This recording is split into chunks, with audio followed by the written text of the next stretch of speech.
Well, here we are, Mark. Great to be with you. Thank you for your time. How are you? Yeah, fantastic, Stuart. It's really nice to finally chat with you. Yeah. Thanks for going backwards and forwards a little bit. Great to connect. I think we first connected close to even 10 years ago now or something like that, huh?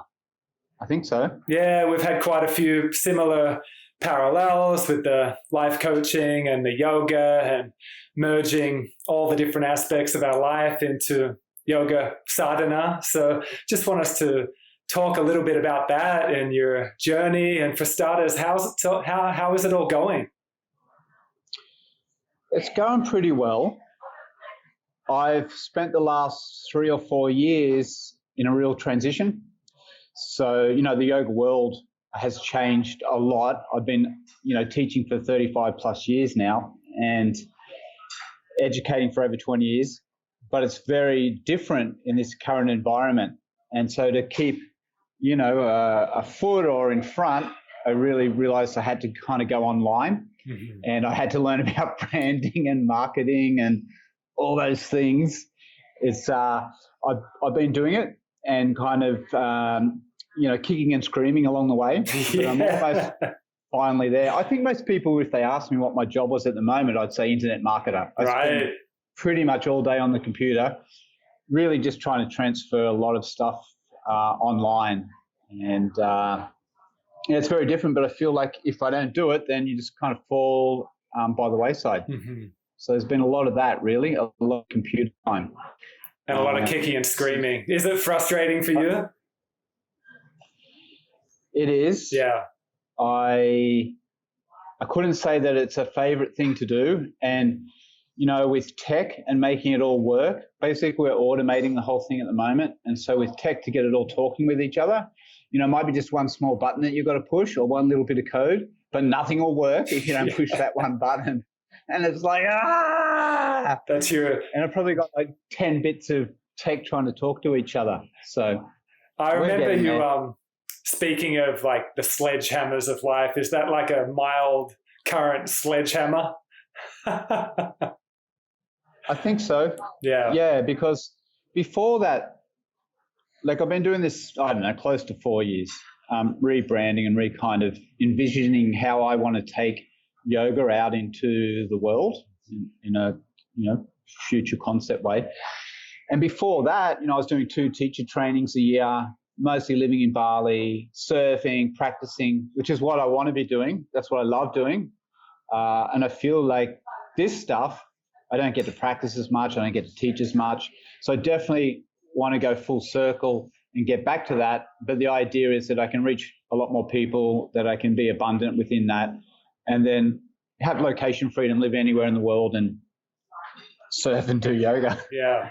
Well, good on you for being so honest about it. And because I think a lot of people can understand and empathize and feel that frustration, especially, I think it's easier for the younger kids. It's just a part of their life. But having been in the scene before all this technology, to adapt to it and be honest with it, I think it's helpful for a lot of people to hear that from such a master such as yourself, that you're learning the new ways, but it's frustrating along the way, I'm going to call myself a master of technology soon.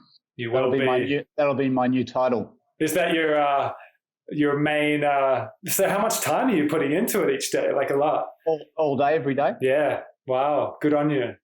Yeah, because I have to put all the notes into an online format and then record them and upload them, download them, brand them. Yeah. Put them in the platform, all that sort of stuff. So you've been in the game for quite a while. Would you be the longest standing yoga educator in Australia, would you think? Yep, I'm pretty sure that I am. Yeah. Maybe there's a couple before me that they don't teach anymore, or maybe they're overseas, but yeah, definitely consistently in Australia. Yeah, for over 20 years now doing yoga education. It must be interesting seeing the abundance of teacher trainings and courses on display right now, on offer. What's your viewpoint? What's your observation? What's your opinion of where it's all at now in terms of the standard of the courses and the trainings and all of that, just the scene in general?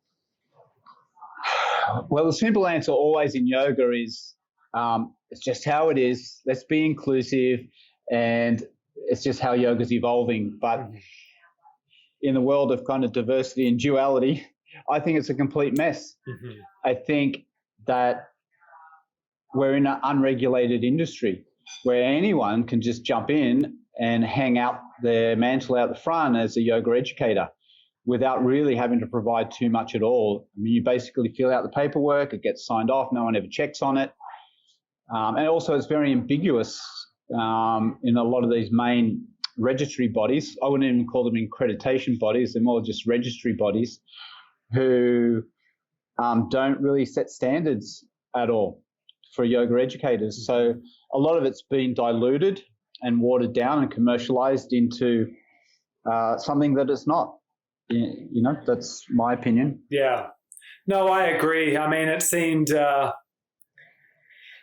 10 years ago and beyond, there was a similar stringency and standard, similar to other mystical traditions and even martial arts and so forth, where it's not just about fulfilling that 200 hour, which is, you know, kind of nothing at first. That'd be like a stripe on a white belt, you know, in martial arts, but really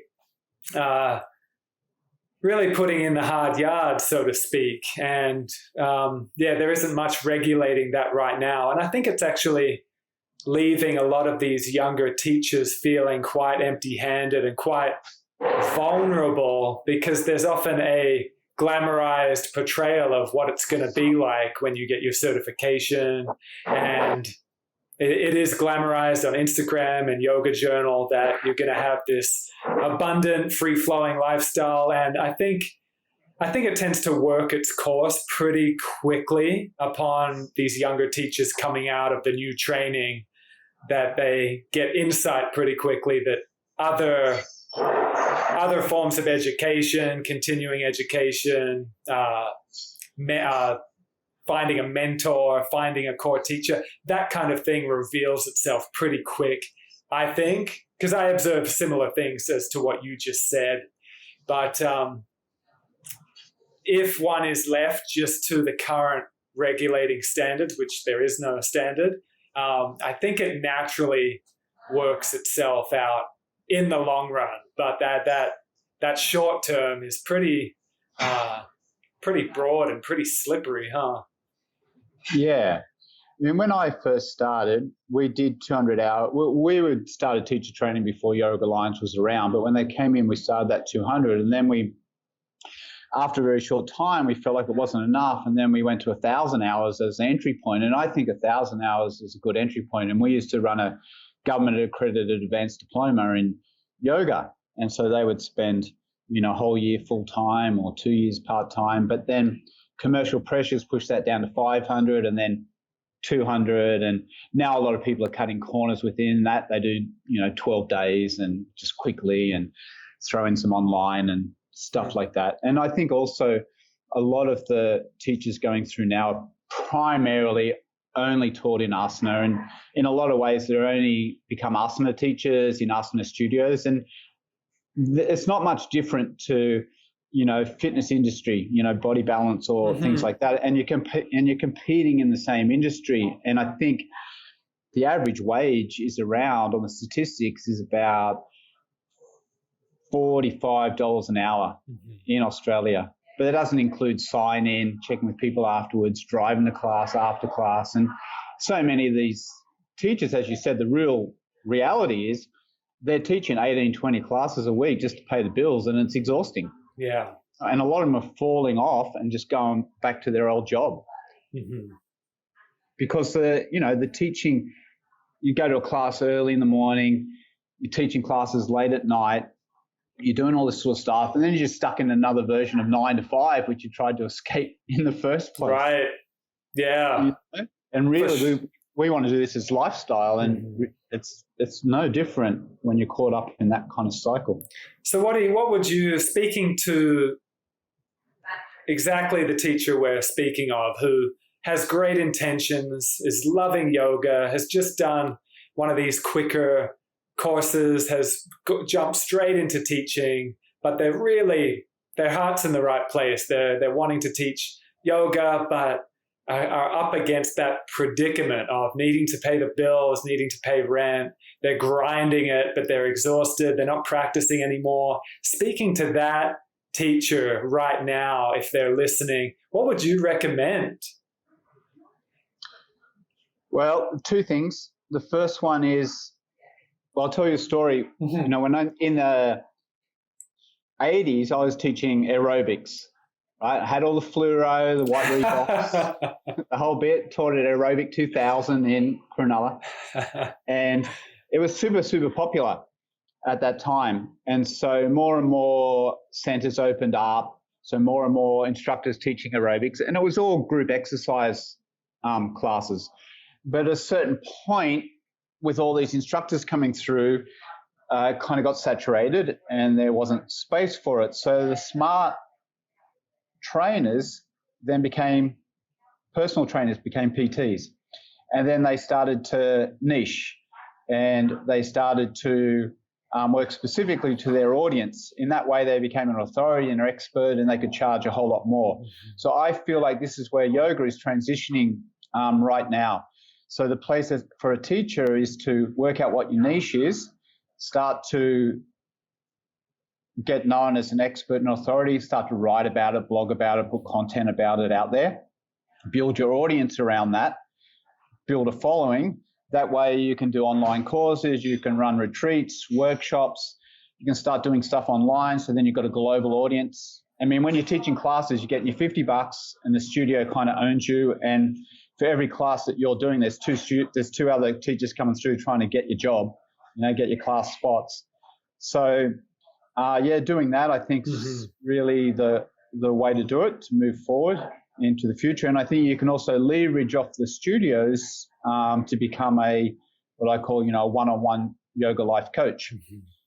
Because yoga was always taught that way. It was always taught teacher to student, guru to disciple. The teacher would look at, where your imbalances were in your body, your energy system, and your mind. Look at the unconscious, remove all the obstacles and connect to that greater intelligence behind. So that kind of leads to the second point. You need to find a teacher that knows the whole system or the whole methodology, and they know the practices, the hidden practices that aren't really hidden, they're just forgotten, that help people move towards a higher possibility. Because largely, at the moment, all we're doing is transforming bodies, physical bodies. And that's fine, it's beautiful, people really like it, they get nice benefits from it. But if you can also transform the energy system and transform the mind, unconscious mind, conscious mind, to access that greater intelligence, everything changes. Everything changes. And if we as yoga teachers can step up, and the senior teachers, and start teaching people this system that we were so fortunate that the rishis and yogis gave to us, the gurus, we can be at the tipping point of transformation on the planet. That's what I really feel. Boom. Yeah. I echo that as well. Thank you for your honesty there. That's wonderful advice, I think, huh? Now you're a great role model and example for bringing together business, bringing together kind of morality and relational integrity with, of course, keeping the depths of, just like you spoke of, that mystical transmission of the multi-dimensional aspect of yoga. You really are a great role model in bringing that all together. How are you currently finding it? I mean, you spoke about the current challenges of getting to know the tech side of the scene and work, but how are you finding your just inner state, your evolution on the sadhana in balancing all these different aspects of life? Right. It's definitely been a challenge, but I will always say that I do have this very stable, solid, deep practice that I can always come back to. So no matter what really turns up in life, I can always transition through it with quite a bit of ease and grace. And this is what I try to teach people. Yes, I would rather be doing other stuff, but that's the other thing to understand. This intelligence is always putting in front of us what we need to evolve. You know, we've got our karma. We've all got to deal with our karma.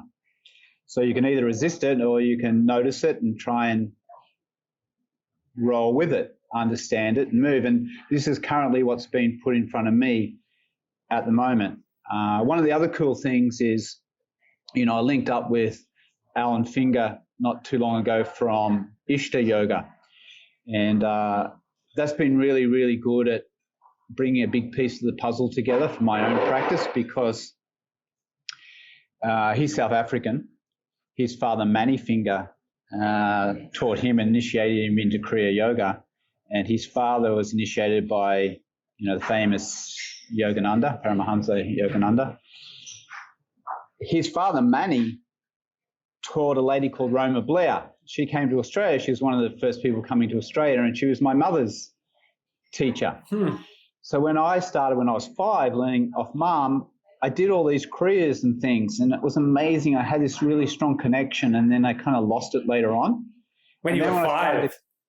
Yeah, when I was 5. Oh, okay. Because Mum taught at home down in the rumpus room in Cronulla, you know? And they were chockers. It was 2 nights a week. It was all women in their shiny leotards, with the shiny leotards on the outside and their leg warmers and their patch foam yoga mats. And she always taught, you know, pranayama, meditations, kriyas, pratyahara practices, a lot of these things that just don't get taught anymore. And when I connected back in with Alan, we were doing all these kriyas, and I remember this, I understand this, I get this, I just know all this stuff. And then in the conversation, we got back to Roma Blair, and he's like, oh yeah, I remember my dad and Roma standing in the kitchen and talking about going to Australia and doing this. So, you know, that was incredible, kind of full circle for me. But what I'd also say with that is, look, I have a lot of experience. I've been around for a long time and I've done it, but I always feel like me still having a teacher is really important, because you still need to have a mirror that you can get reflected back to. And I know some teachers that have been around a long time that don't have that, you know, and it can be a little bit sticky in places. I agree. Because they're not getting someone actually maybe just kind of polishing or just moving a little bit of that ego. Yeah, keeping that ego in check. I mean, I think what's super common right now with a lot of these younger teachers, I think they're often prematurely having a beautiful experience of feeling sovereignty and feeling empowered and maybe even feeling an enlightened type of state, an awakened state. But I think if it's prematurely grasped onto, a lot of these teachers are honing the label like master teacher and tantric master, like prematurely having this label to because it feels so good, that initial high of like, holy shit, like I've made it, this is it. And it is it, but there's often more waves of growth and development and nuances and ebbs and flows. And to have that senior teacher to check in with, even if we feel we've made it, is so it's crucial, I think, also. Because that ego, I mean, the spiritual ego can run rampant and can delude our perception so heavily, huh?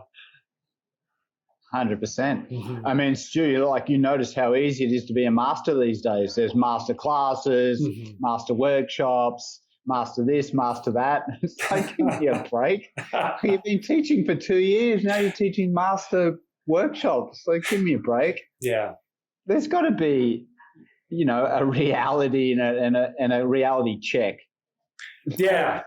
If you talk about the masters that I came up around and traipsed around India and sat in caves and monasteries and all that sort of stuff, I mean, they dedicated their life to it. They spent 12 years in the forest in silence, and still they wouldn't call themselves a master. Right. So I get it. I get it for marketing. I understand the promoting yourself and marketing. I get it. But don't take it too seriously. That's all I would say. You know, don't sort of take on your own marketing stuff. Mm-hmm. Yeah, I mean, I think often it does come from possibly a sincere place of like really feeling masterful, but then getting attached to that and being a little premature with that, and again, not having that peer, that teacher to check in with. I think we can often get a bit ahead of ourselves in that way. Yeah, well, we also have this time of social media and people becoming Insta yoga masters. Yeah. And again, it's not real. In a lot of cases, it's not real. I guess there's exceptions, but in a lot of cases, it's not real. I mean, just good at packaging and branding, or you look, you know, hot on a beach doing a sexy pose. And you know what it's like. The more bendy and sexy the pose you make and do it consistently, the more likes you get. Yeah, and there's a common perception of. I've even heard people say things like the most famous yogi or the most masterful yogi is so and so, and it is that sexiest yogi and the one on the Yoga Journal cover, and that is actually sadly, frustratingly, a common perception from the public of like that's yoga. Yeah. Yeah, I tried a G-string photo on and it just didn't work. I don't know what was wrong. Maybe my ass was a bit hairy or something. Maybe to wax beforehand. It just didn't get enough likes, so I kind of gave up on the idea. Yeah, you got to work on the JP Sears skit. He's doing a good job at that, huh? Of taking the piss out of exactly what we're speaking of. It's very funny. Yeah. Now, I can relate to a lot of your journey. I know your kind of first bout of like the sledgehammers of life, the kind of fierce grace, was when you were, like 22 with chronic fatigue. Would that have been like one of the first kind of sledgehammers to get you on? Like, I know you were immersed in yoga with your mum being a teacher and all of that, but I have heard you reference that chronic fatigue at 22 being really pivotal for you. And I remember when I was probably 23 or 24, I had adrenal fatigue, chronic fatigue, and it was shit. It was like some of the deepest, darkest times of my life. Like I really got into some just fatigue, depression, and it was very shit. But the grist for the mill, there was beauty in it. Like it really did force me beyond the physical. I was doing personal training and I was fit and I was making a lot of money and I was really, everything was going really well, but I kept getting just really sad, really depressed, really angry, really fatigued.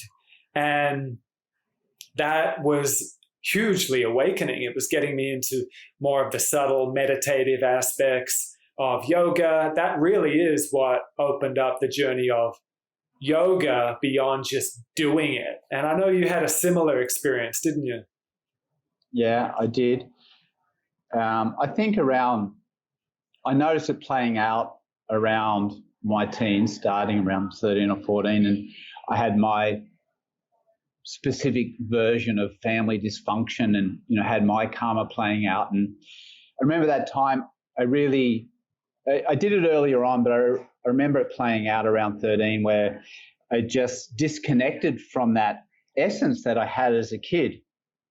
And I remembered it, but I didn't know how to get back to it. And the longer it went, the further I got away from it. And I just got frustrated and I felt empty. I felt lost. And I just did a big fuck you to the world. Like, mum, dad, fuck you. Authority, fuck you. School, fuck you. Like everything. Just go and get fucked. I just didn't know what to do. On the outside, it probably looked like life was good. I had girlfriends. I was making money.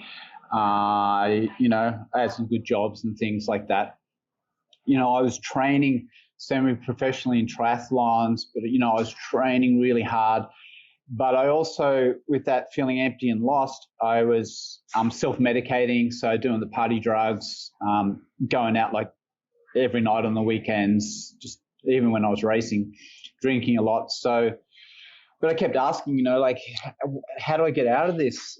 What, I just don't know what to do. So that's what I was doing to try and cope. And I had that breaking point of getting the chronic fatigue. So it was wonderful.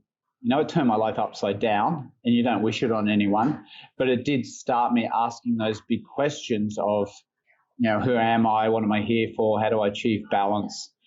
And really, it's where it put me right back into yoga in a big way. And I packed my bags and went to India. And then I was just going backwards and forwards for decades to India.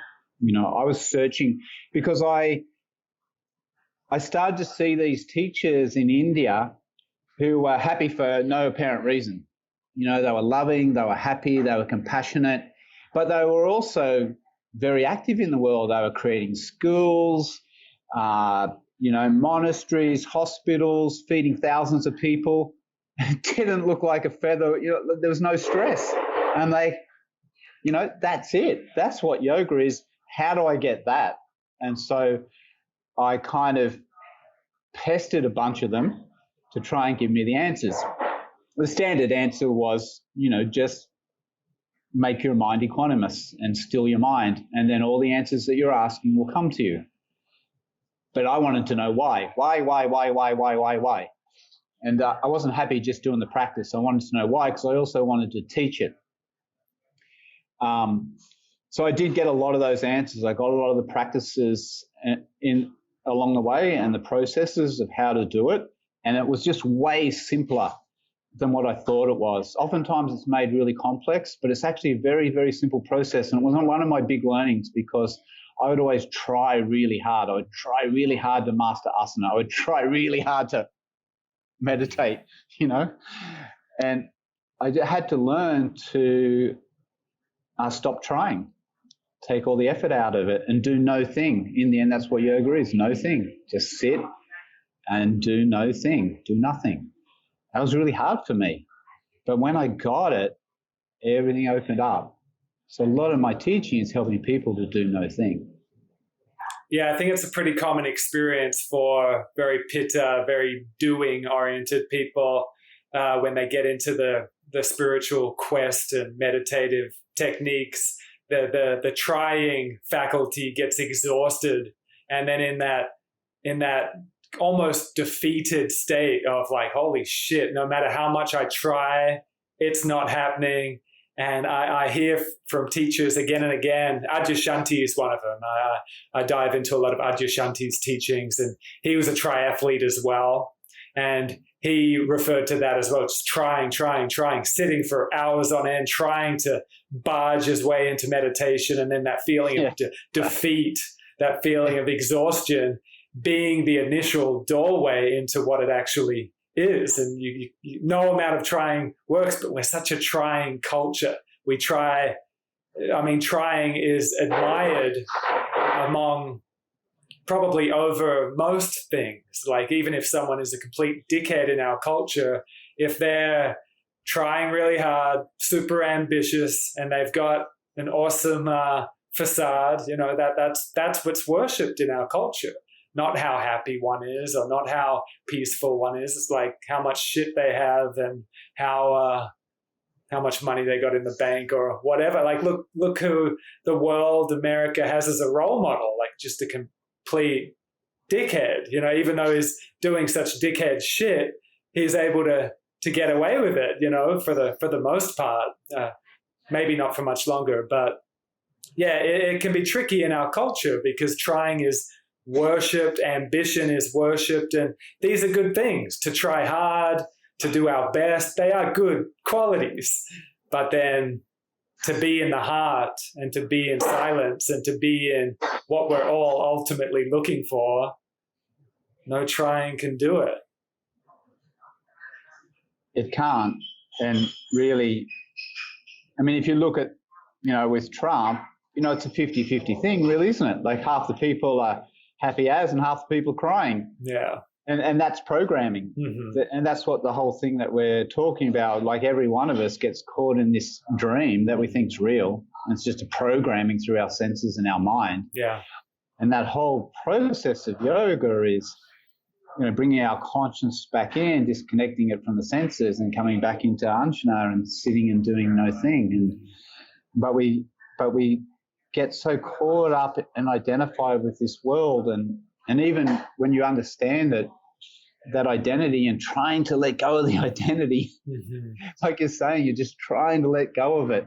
You kind of know that that's the problem, but then you try to use your mind to get rid of the thing that caused the problem in the first place. Impossible. Yeah. I think there's another common predicament when people have gotten in touch with no thing and the essence of who we truly are and the realms of oneness.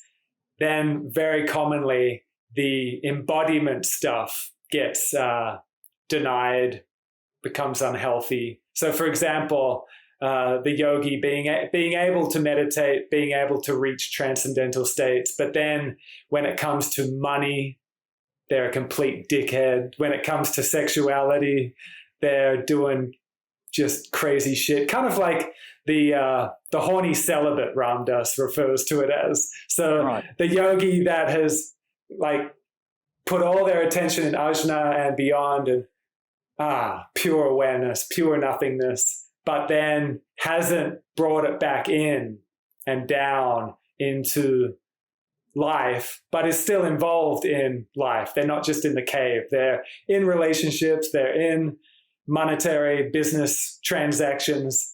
But I think it's a common predicament when transcendence hasn't been merged with embodiment. Often the virtue can leak out of those areas, and the shadow can pop up in very sneaky little ways. Can you speak to that a little bit with the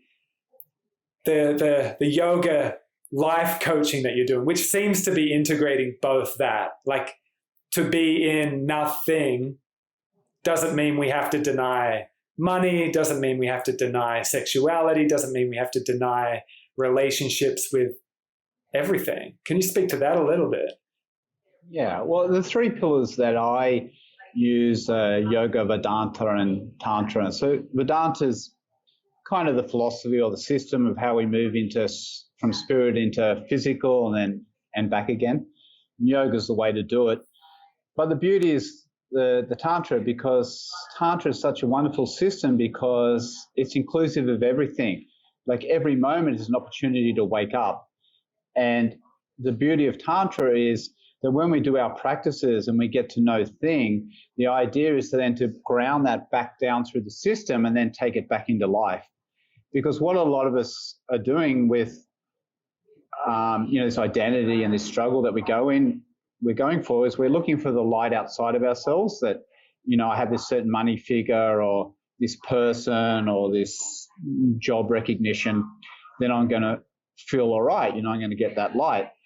But when you come to that light every day, through the practices and come to that light and then take it back down through the system, then you take that light into life. And so it's life meeting life. And it's saying yes to life rather than resisting. And that's the beauty of Tantra. I think, and Tantra is just very simple. I think with the practices where the Tantra can come at a certain point, it crosses over into Hinduism. And then in Hinduism, they can, through the religious aspect of it, they can really complicate the practices. They start, putting all the fire rituals and the mantras and certain times and certain this, and you've got to do that, and you've got to sprinkle water here and blah, blah, blah, and you've got to do these certain mantras, and it's just super complicated. And in a way, that allows them to hold on to the power of the practices, whereas Tantra just says, forget all that. It's way simpler than that. Just bring it back into life. And here's techniques to get your conscious back here. Like all the techniques, whatever you're doing in yoga is to remove the obstacles, clear all the pathways, clear all the fields, open up the frequencies so you can just come back here and sit in no thing. And it's not that hard. It really isn't. And then when you sit in that, there's practices to just ground it back through your system and then take it back into life. Beautiful, simple. And I think in the religious side of it, you can get more caught up in that aesthetic side of things and not bringing it back into life. But tantrikas are fully life affirmative, and that's where we sit with our training. Wonderful. And the money piece. I mean, there's a common notion that one on a spiritual path, and especially one that has entered the role as teacher, the kind of common notion that I think is fading out, but there's still some pretty heavy residue about it, of the money is the source of all evil type of notion, that if one is on a spiritual path and if one is an actual teacher, then they should be renouncing all money and all of that aspect of wealth. So I know that's a big part of your life, as it is mine, to balance those areas of our life. And I know it was a struggle for me at first, because I had quite a big chapter of life being very simple, and I didn't really care about money for a while there. And it was just all about the inner sadhana, and then teaching, and then going in, and then teaching, and that was it. It was just all about the Dharma, and didn't really care about money. I had no one to look after. I could get by with very little. And then all of a sudden, the family responsibilities popped up and started to put a bit more attention on money. I started to just become more comfortable at the value I was putting on my classes, my offerings. But then there was a bit of uproar from certain parts of the community, uproar of like, you can't charge that much for that, and did it. And it was a bit of a tackle for me of observing the uproar and then just offering it back into my practice. And I got into a certain amount of ease at it, but there was definitely uproar of like, you can't charge that much. It's not about the money, which it isn't. But there's a slippery little balance, isn't there? Oh, I'm all for make as much money as you can. Yeah. Stu, like make millions doing what you're doing. You do like cool stuff. You serve people. You benefit people. You're of service. And with that service and what you offer, if it's all about the market, isn't it? Really. But if you can transform people's lives, what's it worth to them? I have no problem with it whatsoever. I think it's a big problem in the yoga industry and the helping, service industries, that they don't own their own value. And I think it has to change. I mean, what's the point of exhausting yourself, teaching 20 classes a week and just paying the bills? No. I mean, you want to take your gifts to serve people, but you also, want to create freedom and stability for yourself and your family. And I think if you're, doing all this work and you're not getting in front and you're worried about it week to week and you're stressing yourself and you don't know if you're going to have to go back to your old job, what's the point? It's not really transmitting a balanced energy, is it? No, and as we know, like we would say in a yogic thing, money is just energy. It's just an exchange of energy. But in the end, it's about owning your worth and owning your value. And I encourage people, like when they do the yoga life coaching stuff with me, they start off at $150 an hour. Like that's their base rate. If you're going to work with someone, you're doing one-on-ones, $150 an hour. And then I try to get them to scale it up pretty quickly. And people have to pay, when they start, they do it as a 6 package, $900. They pay it in front, commit them to it, and that's a starting place. So, it's a step up. Totally. But it's not, people don't have any issue, paying for those programs. And I charge a lot more than that. That's just my students when they start. Yeah. Cool. Now, you're big on no, that's good to hear. Hi, good to feel and hear how comfortable you are with that conversation. Yeah, look, I get coaching. Like if I get coaching on marketing, I've paid coaches $1,000 an hour. Yeah. At times. And currently I pay a coach about $350 an hour for my coaching. Now, that $350 can turn into $10,000, $50,000, $100,000, right? Now, if I'm also coaching someone and it saves their health, or it saves their relationship, or it saves their mindsets, it puts them in a positive direction in their life, it's the same. Like, what's it worth to you? Yeah, no, I agree. I just do still think there is residue of this old principle that if it's spiritual, it's got to be free. Yeah, old school, ridiculous joke. Look, if you're that thing sort of came back from people who go and do spiritual stuff, growing up through religion or things like that, or gurus in India, but they're supported by the ashram, they're supported by devotees. It's a different system. Totally. You have kids, you have a family, you have maybe a mortgage, you got to pay for stuff, right? You got to live your life. Yeah, it's a different system, and we have to create it ourselves. So I'm all for people charging. Hey, everyone, charge way more than you are.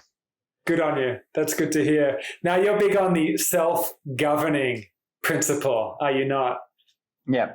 Can you speak to that a little bit? What's that all about?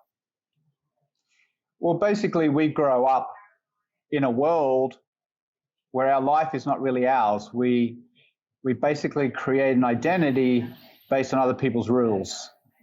Start with our parents, our schooling, our government, corporation, marketing, all these sorts of things. And we live in that box. And no wonder after a certain amount of time it gets unsatisfying and unfulfilling, because you're living a life that someone else designed for you. So when I talk about self-governance, it's coming back and living a life of your own design. And so the way that you do that is start removing, all the obstacles and all the patterning in the outer fields in the body, the energy system and mind, and start to connect into your unique gifts and talents, what your values are, who you want to be in the world, what have been the gifts through the lessons that you've learned, the sledgehammers, and then packaging that all up in a way that you can take it out into the world. And I really like it from, that poet Rumi. Most people know Rumi, and I might not get it exactly right, but paraphrase. There's a line where he says, live where you fear to live. I'm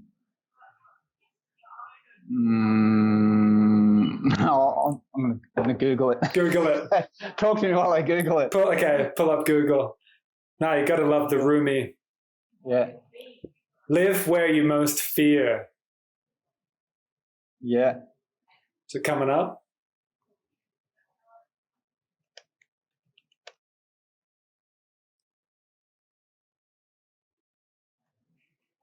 While you Google it, again, I'll reference Ram Dass. Here it is. Run from what's comfortable, forget safety, live where you fear to live, destroy your reputation, and be notorious. So we have that on our website, and that run from what's comfortable is really important. That's what yoga is all about. If you spend any time around any teacher worth their salt, like when you know what it's like if you're around Ram Dass or around my teacher, it's kind of uncomfortable. You're in the fire, and they're burning up all the stuff, and they're putting you in that uncomfortable position. It's their job. So forget safety and live where you fear to live. Like means goes into a higher possibility and destroy your reputation. Get rid of the identity. Be notorious. Awesome. Like live by your own accord. Live in self-governance. That's what I love about a conscious relationship on any part. My relationship with Joe, for example, like most of the time it's beautiful and just loving, but a lot of the time also there's a fierce love that's very similar to that, of this fierce love of someone demanding that you be who you truly are, that you be present. And that's what I love about being in a conscious relationship that's not just comfortable and not just fluffing and comforting my ego, but actually further helping me grow and wake up. So I feel any really beautiful relationship is doing that as well, whether it's a friend or whether it's our teacher, or as what's often said, you think you're enlightened, go hang with your family, go hang with your parents. Oh yeah. That can often put us right in the fire as well, So I couldn't agree more. Yeah, I mean, big part of the trainings that I run is putting the people in the fire every day. Mm-hmm. And that's our beginning day, putting people in the fire, and then looking at the yogic process of moving, through that and beyond that into something, another possibility. And I think it's vitally important because that's what our teachers do for us. I mean, I know Ram Dass is your teacher. It looks like you have, a beautiful connection with him. And I really like his documentary that he just had on Netflix. And, it's just a great example of having a stroke and really changing his life big time, but embracing that whole thing and having to surrender more and let other people look after him. And, and it opened up a bigger heart space. Mm-hmm. And that's just a great example of, life presenting to you exactly what you need to happen, whatever needs to happen, and owning it. You've been quite public and you've spoken a bit about the surfboard accident when it got your eye. I mean, undoubtedly that would have been another term of fierce grace, of the kind of discomfort, and then fucking sledgehammer got you again. Do you feel like sharing about that journey? Sure. Yeah. So like this eye, I lost this eye in a surfing accident. And what a lot of people don't know is maybe 5 months before that, I hit the bottom out at Shark Island and broke my shoulder. And then got back into the water and I was surfing in Cronulla Point and just a big wave, pulled in backhand, and then kind of flipped onto my back, and then the pintail on my board pierced through. I went through my eye socket to my brain. Got a plate in my eye socket, smashed my cheekbone, plate there, paralyzed my face, cut the nerve there. And, I had 2 5-hour operations with that. When I first got back into the water, I got back in as quick as I could. Hit the bottom again and broke my collarbone. Did you? Like, enough already.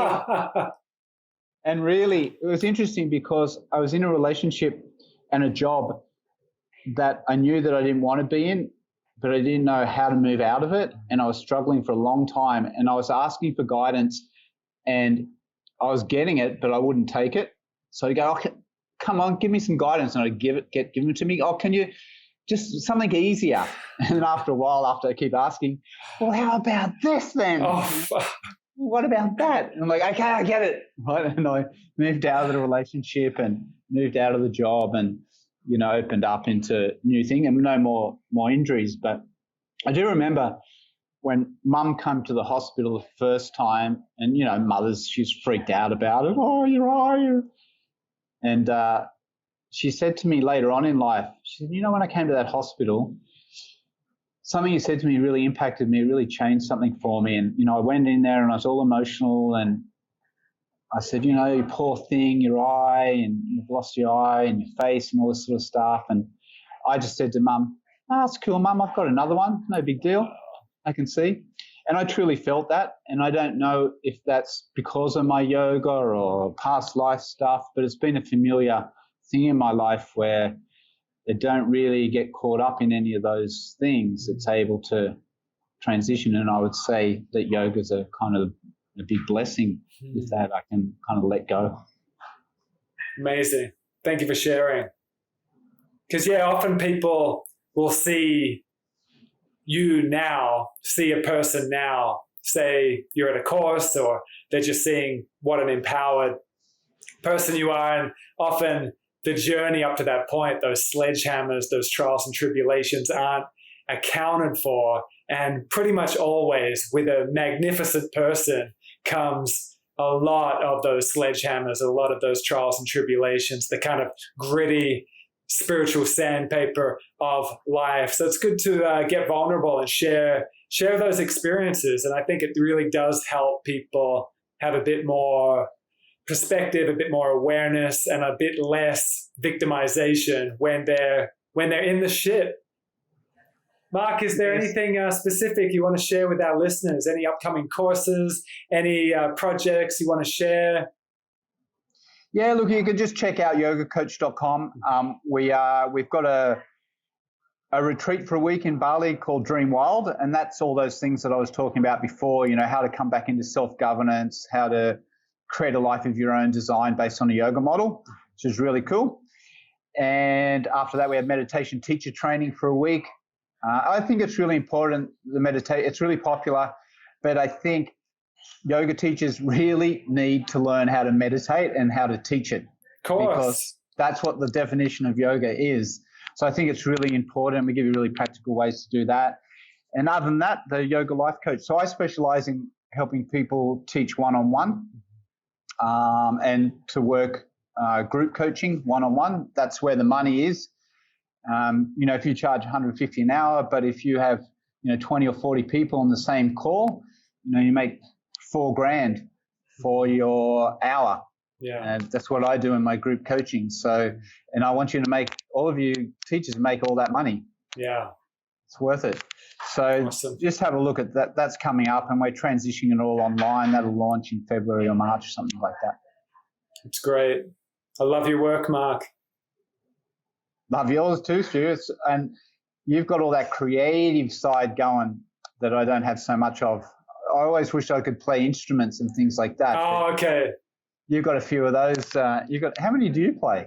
Oh, well, right in front of me are about 6 didgeridoos and singing bowls, and the computer's sitting on a huge crystal singing bowl. Got some drums over there. I got instruments everywhere, man. Do you play guitar as well?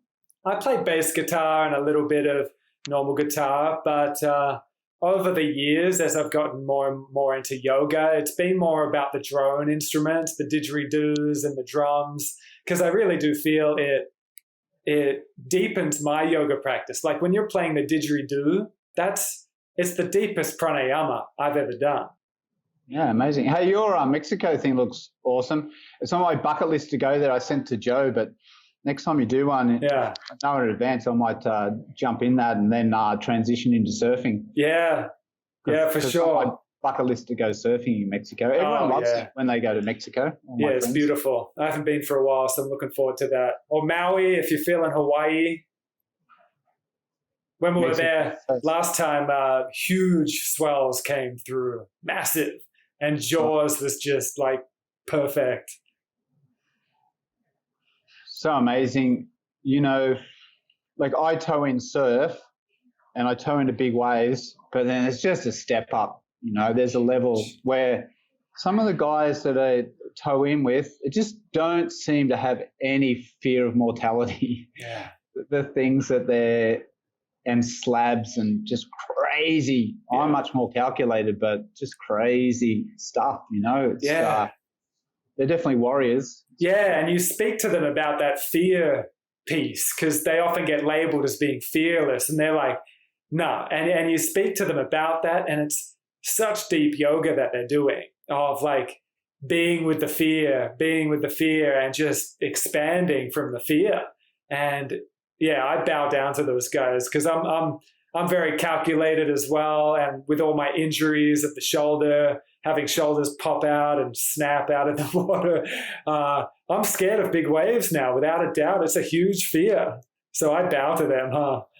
Yeah, any of those guys where, one full step and it's done, rock climbers going up sheer faces without, any ropes, and, people going down mountains, skiing down mountains that are like that. Wow. You got to back yourself. And I mean, it's an alive sort of life to live. Yeah. And it's another way to do exactly what you were saying before of getting out of the comfort zone and just stepping into the discomfort. It's exactly that, huh? Yeah. It's interesting. I was talking to Alan about it, Finger, and I was saying, about charging big waves and things. And he said, that's just your pitta wanting to be satisfied. I'm saying, yeah, but I love surfing big waves. It's something I love doing. And he says, yeah, that's your pitta. Your pitta just wants what it wants. And he said, eventually we want to just get you down where you paddle out and, you sit out there and enjoy the water and catch a few waves and kind of feel the energy of it and talk to your friends. And I'm like, are you kidding me? Like, I've got to charge. And he said, yeah, that's that whole thing in you that just wants to, and it's true. And I'm trying to move out of that and simply embrace, in this example, surfing and just the energy of, the waves and enjoying it. I'm semi-successful. Yeah, I hear you. That's where I'm currently at. Like, I'm happy just paddling now, like in full honesty. Just happy being in the water and paddling. But that's after getting smashed so many times. I mean, literally the amount of times I have dislocated my shoulder in really gnarly situations, like being in Bali, Nusa Dua side, like a reef way out on a pretty big swell. I remember the boat had just dropped us off and I just caught a wave straight after the boat dropped us. Shoulder came out. Boat wasn't coming back for so long. I'm just lying there with my shoulder fully dislocated on my board, waiting for the boat to come back. I get back, I couldn't find my driver. Like the amount of time it was out before I could get to the hospital and get it back in. Like I've had situations like that again and again. That's just like chill out. Maybe there's something to be just sitting in a cave and wrapping yourself in cotton wool. Yeah, but each of those times it's been so awesome. Even though it's been so shit, I'm so active. Each of those times, it really has forced me into deeper and deeper states. It's like an unconscious putting myself into that situation, which you can totally relate to. Yeah. I was surfing in the Mentawai, I don't know, a few years ago, and Jack Johnson was out there in the lineup, and like a famous guy and all that sort of stuff, but just seemed to have this really cool balance where he had that energy where he'd kind of just sit back inside, not right out in the lineup. So he'd come, yeah, you go, bro. Yeah. Just cruise, just pick one off every so often, just have that nice soul surfer style, come out, just chat, not really interested in chasing waves, just one comes. And at the time I thought, I can learn something there. Yeah, he's a beautiful dude, huh? Yep. Yeah. Always teachers everywhere. Everywhere. Thank you for your time, Mark. Really great to chat with you. You too. Yeah. You too. And hopefully we'll see each other in person sometime. Somewhere, whether it's Sydney or Bali or Hawaii or Mexico, we'll make it happen. All right. But yeah, I'll leave links to your work down below. All the best, Mark. Until next time, huh? Thanks, Stu. Much love. Thank you for listening, guys.